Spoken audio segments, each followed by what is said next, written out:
Hello dear students, अस्सलाम वालेकुम। It's me Sunil Naravane. New topic circulatory system. Circulatory system के बारे में इंट्रोडक्शन करते हैं और उसके बाद हम सर्कुलेटरी सिस्टम के टाइप पढ़ेंगे। जो दो टाइप हैं, open circulatory system and close circulatory system है। इस लेक्चर के अंदर हम पढ़ेंगे कि सर्कुलेटरी सिस्टम क्या होता है, सर्कुलेटरी सिस्टम में कौन सी चीज़ें काम करती हैं, उसके अलावा सर्कुलेटरी सिस्टम का कॉन्सेप्ट किसने दिया, देन उसके अलावा कुछ ब्रांचेज हैं वो इसके अंदर हम डिस्कस करेंगे। अगर बात करें सर्कुलेटरी सिस्टम की, तो सर्कुलेटरी सिस्टम क्या है? देखें, ऐसा सिस्टम जिसके अंदर कोई बॉडी का फ्लूइड जो होता है वो मूव करे किसी मशीन के जरिए, और मशीन का मतलब है हार्ट के जरिए, और वो बॉडी के अंदर डिफरेंट जगहों पर कुछ मटेरियल्स ट्रांसपोर्ट करके वापस अपनी जगह पर आ जाए, तो उसको हम कहते हैं सर्कुलेटरी सिस्टम। ऐसा सिस्टम जिसके अंदर क्या मौजूद है, हमारे पास तीन चीज़ें मौजूद होती हैं। The system contains the heart, उसके अलावा हमारे पास दूसरी चीज़ क्या होती है, वेसल्स, और उस वेसल्स के अंदर मूव करता है क्या, फ्लूइड। हमारे पास हार्ट है,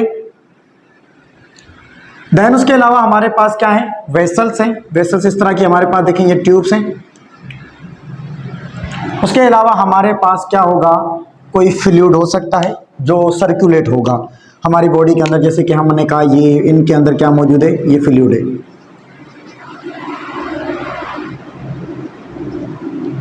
ये हमारे पास क्या है, फ्लूइड है। अब हमारे पास तीन चीजें, हार्ट मौजूद है, ब्लड वेसल्स है, एंड नंबर थर्ड जो है वो कौन सी है, हमारे पास फ्लूइड मौजूद है। ऐसी चीज जो बॉडी के अंदर सर्कुलेट होगी वो कौन सी चीज है, फ्लूइड है। तो फ्लूइड एक किस्म का हमारे पास लिक्विड चीज है जो बॉडी के अंदर मूव होगा, ट्रांसपोर्ट होगा, एक बॉडी के पार्ट से दूसरे बॉडी के पार्ट से वहां पर वो मूव करता जाएगा। अब देखें, ये फ्लूइड जो है, इसको मूव करने के लिए किस्म के चैनल चाहिए, किस्म के रास्ते चाहिए, और वो रास्ते कौन से हैं, उनको हम कहते हैं ट्यूब्स हैं, किस्म के उनको कहते हैं वेसल्स का नाम देते हैं। तो ये जो ट्यूब बनी हुई है इसको हम कहते हैं वेसल्स। इसको हम क्या कहते हैं, वेसल्स। वेसल्स का मतलब है ट्यूब। फिर इन ट्यूब को अंदर जो फ्लूइड होता है, उस ट्यूब के फ्लूइड को कहीं भेजने के लिए, एक किस्म को प्रेशर देने के लिए, धक्का देने के लिए किस्म की मशीन चाहिए, वो हमारे पास कौन सी है, हार्ट है। तो ये तीन चीजें मिलकर हमारे पास सर्कुलेटरी सिस्टम बनाती है। तो सर्कुलेटरी सिस्टम ऐसा सिस्टम जिसके अंदर बॉडी का जो फ्लूइड है वो सर्कुलेट होता हो, उस सर्कुलेटरी सिस्टम, उस सिस्टम को हम कहते हैं सर्कुलेटरी सिस्टम। तो सर्कुलेटरी सिस्टम क्या है, यहां पर definition, the system contains the heart, vessels and moves. Heart और वेसल्स हो जिसके अंदर, और वही क्या करती हो, मूव्स करती हो किसको, fluid through out the body. पूरे बॉडी के अंदर उस फ्लूइड को क्या करवाती हो, मूव करवाती हो, ट्रांसपोर्ट करती हो, सर्कुलेट करती हो। उस सिस्टम को हम नाम क्या देते हैं, सर्कुलेटरी सिस्टम का नाम देते हैं। अब देखिए, फ्लूइड ट्रांसपोर्ट क्यों होता है हमारी बॉडी के अंदर, जो ये फ्लूइड हमने कहा ट्रांसपोर्ट होता है, वह इसके पीछे रीजन क्या है। तो हमारे पास सर्कुलेटरी सिस्टम का जो रीजन है कि जो फ्लूइड ट्रांसपोर्ट होता है, फ्लूइड पूरी बॉडी के अंदर मूव होता है, उसका काम ये होता है कि पूरी बॉडी के अंदर कहीं न्यूट्रिशन चाहिए तो ये फ्लूइड जाकर पहुंचाएगा। जैसे हम खाना खाते हैं तो ग्लूकोज वगैरह है, जो प्रोटीन्स लेते हैं, कुछ विटामिन होते हैं, वो हमारी पूरी बॉडी में सप्लाई होते हैं। मेडिसिन लेते हैं वो पूरी बॉडी में सप्लाई होते हैं, तो वो फ्लूइड लेकर जाता है। और वो फ्लूइड कौन सा हो सकता है, हमारे पास हमने कहा ब्लड है फॉर एग्जाम्पल। उसके अलावा हमारे पास कार्बन डाइऑक्साइड और ऑक्सीजन की एक्सचेंज जो करनी होती है, पूरी बॉडी में ऑक्सीजन पहुंचानी होती है, तो ये फ्लूइड ही लेकर जाएगा।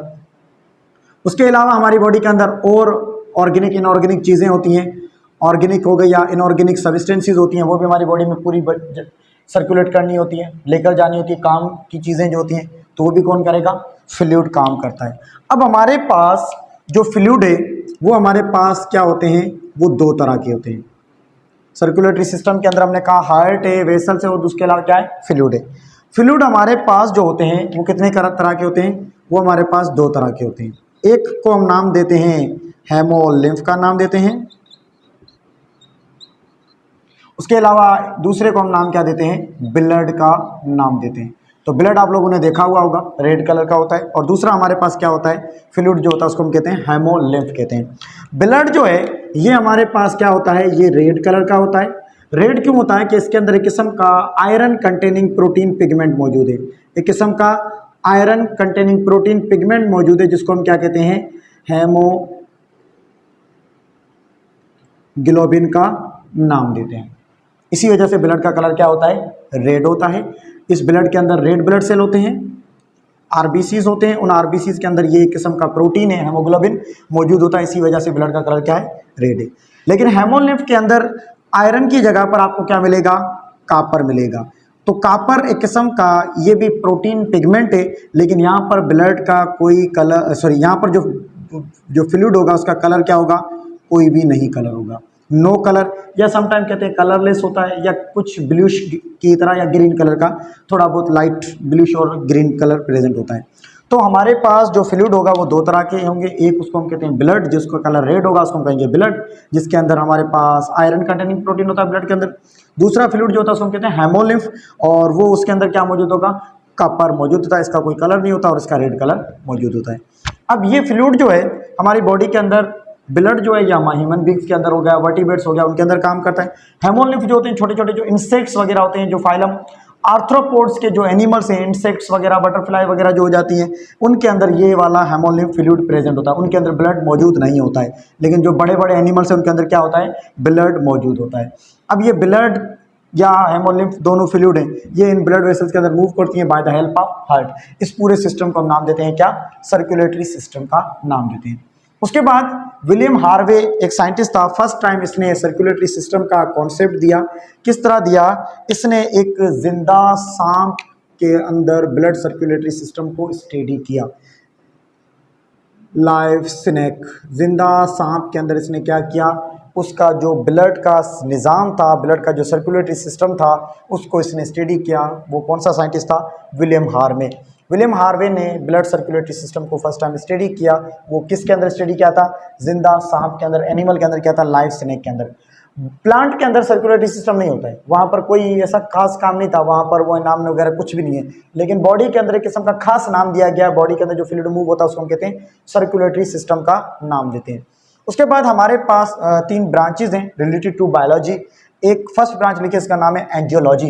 एंजियोलॉजी का मतलब क्या है, हम स्टडी करते हैं किसकी, ब्लड सर्कुलेटरी सिस्टम की। तो एंजियोलॉजी का मतलब क्या है, ब्लड सर्कुलेटरी सिस्टम की स्टडी।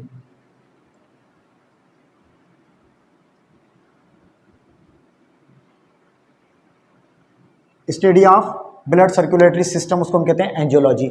मतलब जो ब्लड का सर्कुलेटरी सिस्टम है सबकी स्टडी को हम क्या कहते हैं, एंजियोलॉजी का नाम देते हैं। तो एंजियोलॉजी का मतलब है जिसके अंदर हार्ट, ब्लड वेसल, ये सारी चीज़ें आ जाती हैं, वेस्कुलर सिस्टम पूरा आ जाता है। उसके बाद है कार्डियोलॉजी। वर्ड कार्डियो हम यूज़ करते हैं किसके लिए, हार्ट के लिए, और लॉजी का मतलब क्या है, स्टडी। तो कार्डियोलॉजी के अंदर हम क्या पढ़ते हैं, स्टडी अबाउट हार्ट। हार्ट की स्टडी को हम क्या कहते हैं, कार्डियोलॉजी का नाम देते हैं। उसके बाद है हेमा। वर्ड हेम हम यूज़ करते हैं किसके लिए, ब्लड के लिए, हेमाटोलॉजी। हेमाटोलॉजी का मतलब क्या है, ब्लड की स्टडी को हम कहते हैं क्या, हेमाटोलॉजी। तो हेमाटोलॉजी किसको कहते हैं, स्टडी अबाउट ब्लड। तो angiology study of blood circulatory system, cardiology study of the heart, and haematology is the study about the blood. तो ये 3 ब्रांचेस के आपको यहाँ पर नाम याद रखने हैं। तो ये था जस्ट छोटा सा इंट्रोडक्शन अबाउट सर्कुलेटरी सिस्टम। इसके बाद हम पढ़ेंगे सर्कुलेटरी सिस्टम जो है 2 तरह के हैं, ओपन सर्कुलेटरी सिस्टम और दूसरा क्या है हमारे पास, close circulatory system. Thank you so much.